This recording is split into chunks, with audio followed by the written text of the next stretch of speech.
नमस्कार। जुर्म की दुनिया की चुनिंदा खबरों को लेकर एक बार फिर हाजिर हूं मैं शादाब। उसने जिससे प्यार किया था उसे ही अपनी जिंदगी का हमसफर बनाया। 7 सालों तक दोनों हमराह बनकर जिंदगी की गाड़ी को आगे बढ़ाते रहे, लेकिन एक दिन पति को पता चला कि उसकी पत्नी के किसी और से भी नाजायज ताल्लुकात हैं, तो उसने पत्नी की बेरहमी से हत्या कर दी। ये मामला इंदौर का है।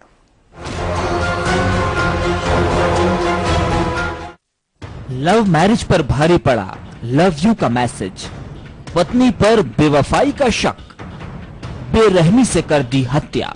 जी हां, प्यार से शुरू हुई एक दास्तां का ऐसा खौफनाक अंत होगा किसी ने सोचा नहीं था।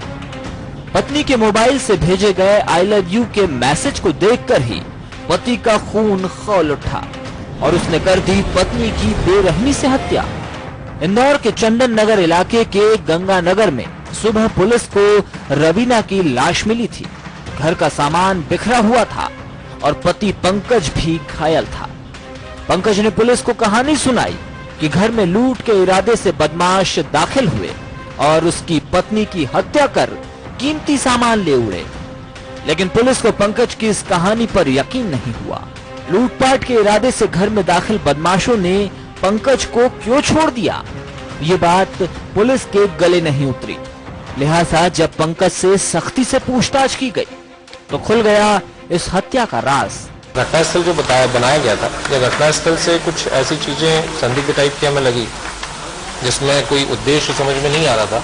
किस तरीके से कोई जघन्य अपराध कैसे हुआ और किस तरीके से हुआ। फिर जब अलग अलग सूत्रों से और अलग अलग चीजों से जब कड़ियों को जोड़ना शुरू किया तो महिला जो रवीना है मृतिका, उसी के पति पंकज के द्वारा उसकी हत्या करना पाया गया, जैसा आप लोग अभी अपनी बातचीत में उसने बताया भी है।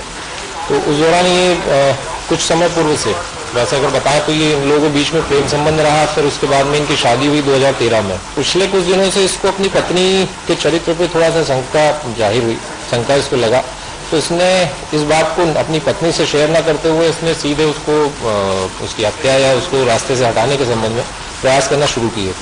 पंकज और रवीना का रात को झगड़ा हुआ और उसने पहले गला दबाकर उसकी हत्या कर दी, बाद में चाकू से गला रेत दिया।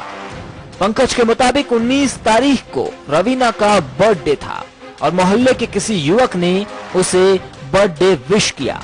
जवाब में रवीना ने उसे आई लव यू लिखकर जवाब दिया। इसके बाद से ही उसने रवीना को रास्ते से हटाने का प्लान बना लिया था। 2 दिन पहले उसे रवीना के एक और युवक से संबंध होने की बात पता चली। पंकज को अपने किए पर कोई अफसोस नहीं है।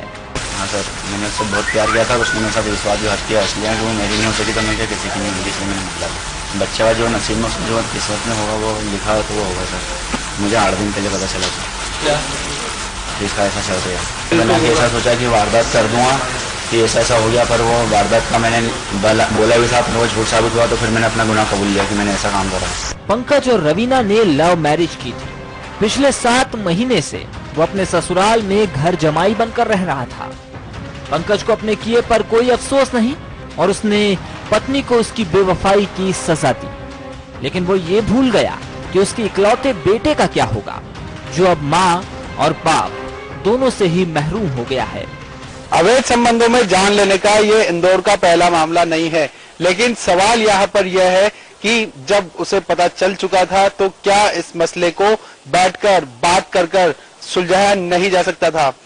हत्या करने के बाद पति ने पुलिस को गुमराह करने का प्रयास भी किया, लेकिन शायद उसे यह नहीं पता अपराधी कितना ही शातिर क्यों न हो, पुलिस उसे जरूर पकड़ लेती है। रवि पाठक के साथ पुनीत विजयवर्गीय, बंसल न्यूज, इंदौर।